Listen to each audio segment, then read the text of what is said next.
Un virus nuevo se propaga rápidamente y científicos alertan que pronto podría causar una pandemia peor que la del coronavirus.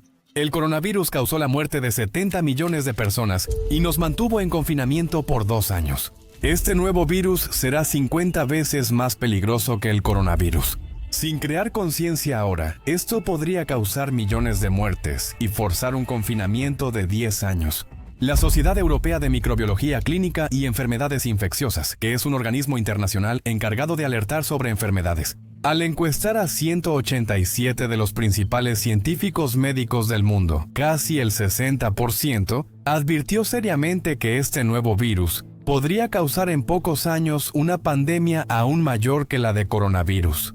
Al hablar del nuevo virus, dijeron que aunque la enfermedad por coronavirus fue peligrosa, tras 3 años solo infectó a 10 especies además de los humanos. Pero este nuevo virus, en casi el mismo tiempo, ya ha infectado a un total de 90 especies de aves, y además de los humanos, a unas 48 especies de mamíferos. Por eso, la semana pasada, incluso la Organización Mundial de la Salud lo declaró oficialmente como una amenaza global. La Organización Mundial de la Salud también lo hizo, ya que este virus es mucho más virulento que el coronavirus y se propaga rápido entre especies. El coronavirus llegó antes y distrajo a todos. Pero a su sombra, este virus evolucionó rápidamente y, para empeorar las cosas, ahora también ha entrado en la India.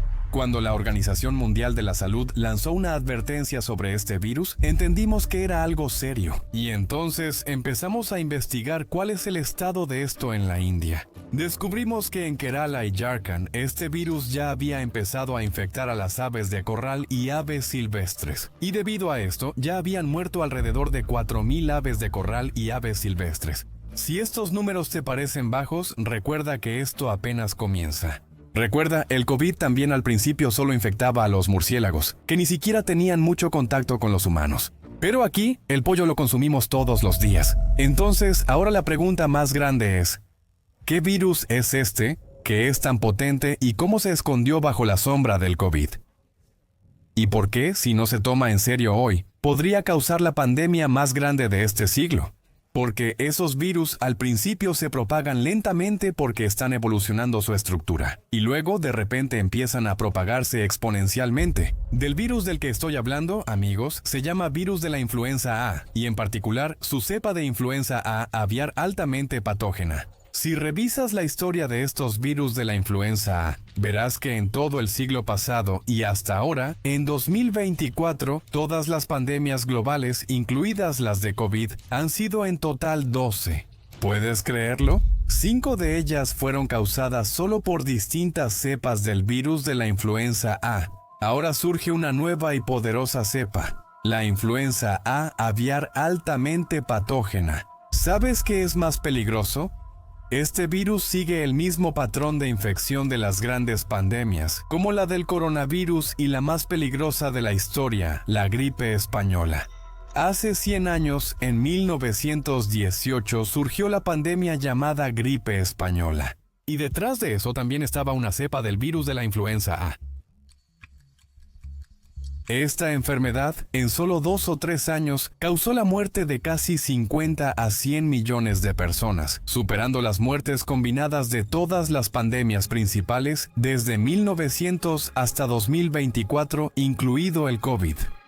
Pero dicho esto, no es que este virus haya aparecido de repente. Desde 1915 estudios hallaron una variante más débil del virus de la gripe española en aves, cerdos y humanos. En ese momento, por falta de conciencia, la gente no lo tomó en serio y, de repente, en 1918, el virus mutó, los casos aumentaron y empezó a causar millones de muertes. Luego, este patrón se observa también en pandemias posteriores.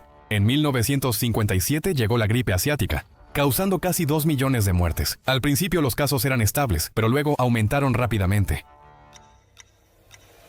En 1968 llegó la gripe de Hong Kong, que causó la muerte de 2 millones de personas tras algunos casos iniciales. Este patrón se repitió en la gripe rusa, la gripe porcina y durante la enfermedad por coronavirus. En resumen, 2 o 3 años antes surgen algunos casos pequeños, pero la gente no los toma en serio. Y luego, de repente, ese virus sufre una nueva mutación. Una mutación tal que la infección alcanza su punto máximo, porque esa mutación es completamente capaz de penetrar el cuerpo humano. Y por esta misma razón, los científicos incluso tienen miedo del virus de la influenza aviar altamente patógena. Y están tratando de concientizar a la gente tanto como pueden a través de conferencias globales, encuestas y noticias. Porque en el caso del virus de la influenza aviar altamente patógena, su variante más reciente ya había comenzado a propagarse desde aproximadamente 2020, y este virus todavía está en su fase, que comúnmente se llama fase de incubación. Actualmente se está adaptando, ajustando y evolucionando en nuestros cuerpos, ya sea en humanos, aves o animales, según nuestra biología individual. Después de esto, en cuanto aprenda a evadir nuestro sistema inmunológico, llegará su punto de inflexión, es decir, esa etapa después de la cual los casos de infección comenzarán a dispararse de repente y nadie tendrá oportunidad de controlarlo. Como con la enfermedad por coronavirus, este punto de inflexión es crucial para los virus. La gente común no lo entiende ni está preparada. ¿Cuál es la ciencia detrás de esto? ¿Cómo es que ese virus de repente aprende a evadir el sistema inmunológico de su huésped y comienza a propagarse exponencialmente? Esto se comprenderá mejor después, al hablar de la adaptabilidad del huésped del virus de la influenza A aviar altamente patógena y su capacidad para infectar varias especies. Por ahora, solo entiende que la enfermedad por coronavirus que se propagó también se convirtió en pandemia debido a este punto de inflexión. En noviembre de 2019, apareció ante el mundo. De noviembre a marzo, estuvo incubándose en muchas personas y luego, de repente, en marzo llegó su punto de inflexión, después del cual se salió de control. Los países de todo el mundo ahora han reportado más de 1 millón de casos de coronavirus. El número de muertes ahora es peor que en China. La situación surge rápido.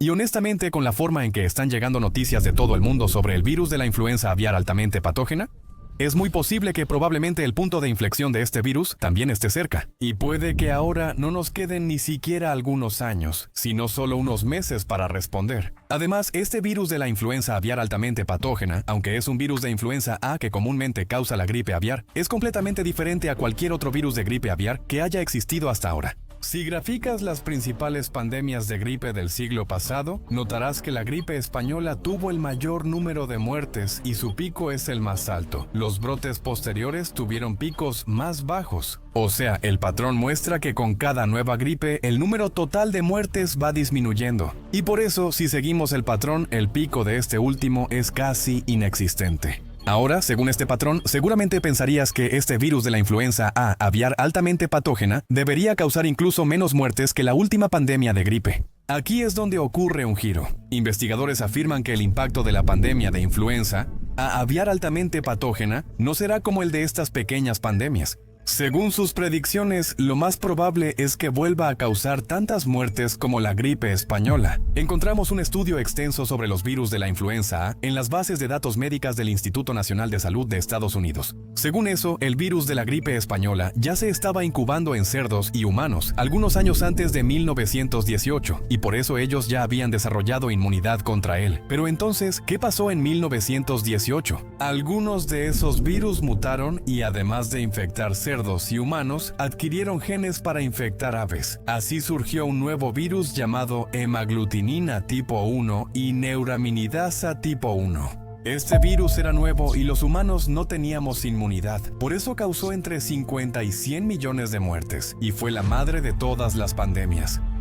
Después de eso, todas las gripes que vinieron, como la gripe asiática, la gripe de Hong Kong, la gripe rusa e incluso la gripe porcina, todas eran descendientes de esta, y por eso no pudieron causar tanta destrucción como la gripe española original. Como puedes ver, la gripe rusa y la gripe porcina son literalmente variantes de la misma cepa de hemaglutinina tipo 1 y neuraminidasa tipo 1 de la gripe española, pero aún así no pudieron causar el mismo nivel de destrucción. O sea, la conclusión que se saca de esto es que, como el virus base era el mismo, en los años siguientes el virus siguió evolucionando, pero al mismo tiempo nuestro sistema inmunológico también fue evolucionando. Por esto, expertos advierten que la cepa del virus de la influenza A aviar altamente patógena es una amenaza global. Los estudios muestran que ahora la situación ha dado un giro de 180 grados otra vez. A diferencia de la gripe rusa y porcina, solo los virus de influenza A aviar altamente patógena y los tipos hemaglutinina 7 y neuraminidasa 7 no descienden de la gripe española. Al igual que el virus original de la gripe española, estos dos también son completamente nuevos, es decir, novedosos. Y por eso, si estos nuevos virus resultan ser tan potentes como la gripe española, como el virus de la influenza A aviar altamente patógena, entonces, como dije antes, probablemente se pierdan tantas vidas como con la gripe española. Pero entonces, ¿qué pasaría? Me pregunto. ¿Por qué solo el virus de la influenza A aviar altamente patógena y no otro virus? Además de los virus de la gripe, el ébola, Zika, Lassa y Nipah. Todos estos también han infectado a muchas personas en las últimas 2 décadas. Entonces, ¿por qué los científicos solo le tienen tanto miedo al virus de la influenza A aviar altamente patógena? ¿Y por qué están tan seguros de que este virus será el que cause la próxima pandemia? ¿En qué parámetros, en qué factores se basaron para decidir que este será el que cause la próxima pandemia y no algún otro virus? ¿Recuerdas la encuesta de la Sociedad Europea de Microbiología Clínica y Enfermedades Infecciosas con 187 científicos médicos? Anunciaron los resultados de la votación. Pero el informe sobre la base para elegir el virus de la influenza A aviar altamente patógena lo publicarían el fin de semana pasado en su sitio web oficial. Por lo cual yo personalmente he estado esperando con ansias, pero desafortunadamente por alguna razón no se publicó. Luego retrasamos este video y esperamos una semana más, pero aún así, hasta ahora, desafortunadamente, ellos no han publicado su informe detallado. Iniciamos nuestra investigación y elaboramos una lista de posibles factores que, creemos, consideraron para atribuir al virus de la influenza A aviar altamente patógena la causa de la próxima pandemia. Entonces, hagamos una cosa. Vamos a entender en detalle cada una de estas razones principales, una por una. Factor número 1. Virulencia, es decir, ¿cuánta capacidad o poder tiene un virus para quitar la vida? En el caso de la enfermedad por coronavirus, supimos que se perdieron 7 millones de vidas. Todos perdimos a algún ser querido. Pero dicho esto, ¿sabes cuál fue la tasa de mortalidad en el caso de la enfermedad por coronavirus? Es decir, en comparación con la cantidad de personas que se infectaron, ¿cuántas murieron? Bueno, fue menos del 1%. Y cuando estaba en su punto máximo, incluso en un país tan poblado como la India, solo le quitó la vida a 14 personas de cada 1000. O sea, solo una tasa de mortalidad del 1.4%. Lo mismo pasó con la gripe española. Causó la muerte de 50 a 100 millones de personas, al menos 14 veces más que el coronavirus, aunque su letalidad era solo del 2.5%. Ahora imagina, la letalidad de la influenza aviar tipo A es del 52%, solo imagina cuántas vidas se perderían. Es demasiado alta y no hay forma de salvarse, sobre todo en un país como la India, donde el espacio personal es un lujo por el aumento de la población. Luego, factor número 2. Modo de transmisión. Mira, el síndrome de inmunodeficiencia adquirida, ahí hay un 95% de probabilidad de que, sin tratamiento, un paciente con síndrome de inmunodeficiencia adquirida definitivamente va a morir. A diferencia del coronavirus, donde la probabilidad es de 1 a 4%, puedes ver que el síndrome de inmunodeficiencia adquirida ha causado tantas muertes en 10 años como el coronavirus en 3 o 4 años. Entonces, ¿cómo es que la enfermedad por coronavirus 19 pudo matar a tanta gente en comparación con el síndrome de inmunodeficiencia adquirida, a pesar de tener una tasa de letalidad tan baja? Eso es porque los virus de inmunodeficiencia humana, causantes del síndrome de inmunodeficiencia adquirida, solo se transmiten por sangre infectada, principalmente en transfusiones, relaciones sexuales o uso de jeringas contaminadas. A diferencia del síndrome de inmunodeficiencia adquirida, el coronavirus 2 del síndrome respiratorio agudo severo se transmitía por el aire. Al estornudar o toser, el virus quedaba suspendido y podía infectar a varias personas a la vez.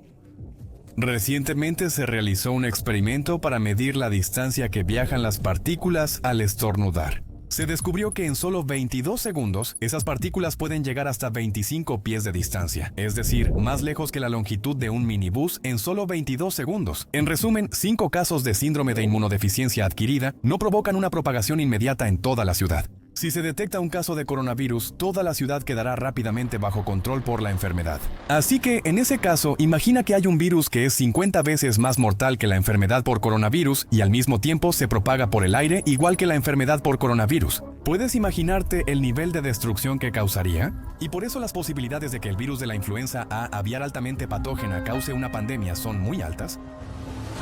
El tercer factor es la gravedad de los síntomas. Mira, hay una bacteria llamada Clostridium botulinum, que produce una de las toxinas más mortales del mundo llamada neurotoxina botulínica. Solo 50 gramos de esta toxina son suficientes para acabar con toda la humanidad en la Tierra al paralizar instantáneamente todos los sistemas respiratorios. Pero, ¿significa esto que la bacteria Clostridium botulinum puede causar una pandemia?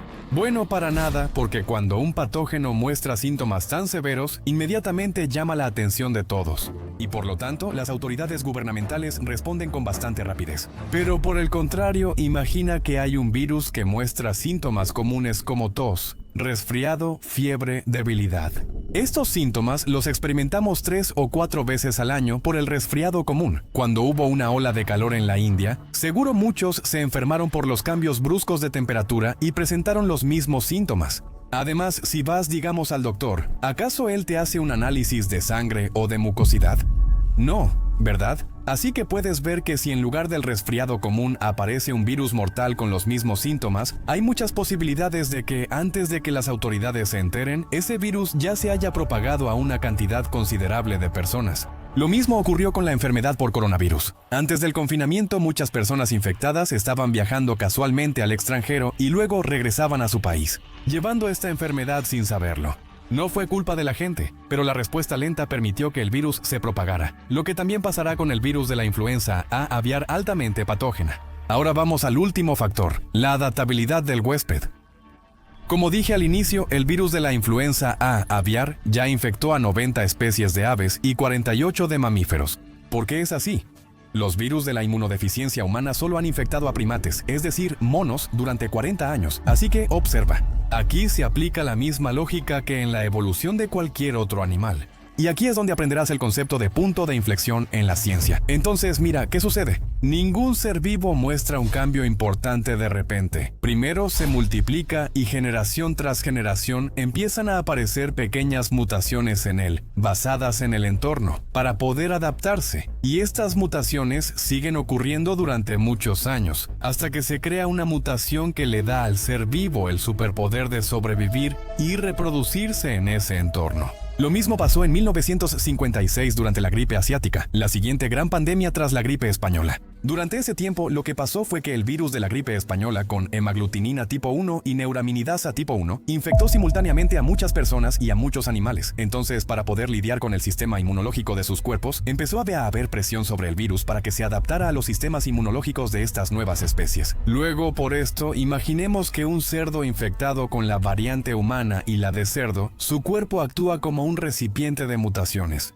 En su cuerpo, ambas variantes de hemaglutinina tipo 1 y neuraminidasa tipo 1 empezaron a compartir su código genético. Tras varios años, un día desafortunado se convirtió en el virus de la gripe asiática con hemaglutinina tipo 2 y neuraminidasa tipo 2, ante el cual la gente no tenía inmunidad.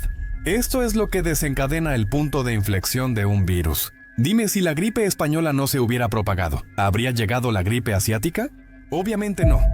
Porque la gripe española no habría encontrado diferentes tipos de hospedadores y no habría tenido esa presión de adaptación. Por eso los virus de inmunodeficiencia humana solo infectan a primates, ya que sus hospedadores son los glóbulos blancos de estos, es decir, las células soldado. Si atacas directamente al ejército, no queda nada que lo detenga y no tiene presión para adaptarse, por lo que no hace cambios importantes. ¿Por qué este parámetro de adaptabilidad del hospedador es relevante para el virus de la influenza A aviar altamente patógena? El virus de la influenza A aviar altamente patógena en los últimos 20 a 25 años se propagó como un virus inofensivo y no letal. Estaba infectando a aves silvestres y animales pequeños. Pero luego, al infectar a estas diferentes especies, dos receptores importantes presentes en él, hemaglutinina 5 y neuraminidasa 1, que le ayudan a unirse a diferentes hospedadores, han sufrido algunos cambios importantes y ahora se han vuelto aún más mortales. O sea, básicamente, como dije antes, ya estaban cerca de su punto de inflexión, literalmente. En los genes de estos receptores del virus de influenza A aviar altamente patógena ya ocurrieron al menos 80 mutaciones importantes. Con esto ya se han creado 80 sublíneas genéticas, es decir, variaciones de este virus. Y estas 80 variaciones ahora están infectando a 138 especies, generando aún más variaciones, lo que significa que ahora están empezando a crecer exponencialmente. Si no se detienen a tiempo, las variantes que están infectando a los humanos compartirán su material genético con las demás variantes y podrían dar lugar a una variante que sería un game over para los humanos. Entonces, ahora la verdadera pregunta es, ¿cómo se puede detener esto? Bueno, como vimos, el virus de la influenza A aviar altamente patógena aún no ha llegado a su punto crítico, está por llegar, lo que significa que todavía no es demasiado tarde. Todavía podemos prepararnos para una futura pandemia y, para eso, primero tenemos que concientizarnos a nosotros mismos y llevar esa conciencia a las demás personas. Esta vez, la conciencia debe difundirse antes de que el virus se propague, y por eso nosotros también estamos haciendo todo lo posible a nuestro nivel, así que tú también hazlo. Y el segundo, y quizás el paso más importante, es que debemos darnos cuenta de que cuidar nuestra salud es única y exclusivamente nuestra propia responsabilidad. También lo viste en el caso de la enfermedad por coronavirus. Primero, China fue negligente, y luego la Organización Mundial de la Salud también, demorándose en declarar la pandemia. Después de eso, los gobiernos también fallaron. No lograron controlar la pandemia a tiempo. Y por último, nosotros también fuimos negligentes al no usar cubrebocas en los primeros días, lo que resultó en la muerte de 7 millones de personas. La verdad es que en lugar de informarnos y conocer la realidad por nosotros mismos, dependemos de otros en estos asuntos. Y creo que, de alguna manera, nuestra mentalidad es que esto no es nuestro trabajo. Investigar, adquirir conocimiento. Esto también es responsable de la falta de conciencia. ¿Por qué ahora la ciencia y la conciencia científica parecen solo asunto de científicos o personas con formación científica? ¿No es nuestra responsabilidad cuidar de nuestra salud y darnos una vida mejor? Cuando una enfermedad nos afecta, ¿le importa si somos de formación científica o comercial? La verdad es que cada indio debería tener un conocimiento básico de ciencia por su salud, una vida mejor y para una sociedad informada, para que pueda guiar su vida en una dirección informada. Porque en tiempos de pandemias como la enfermedad del coronavirus, no solo el virus es el asesino, también lo es nuestra ignorancia, y la prevención siempre es mejor que la cura.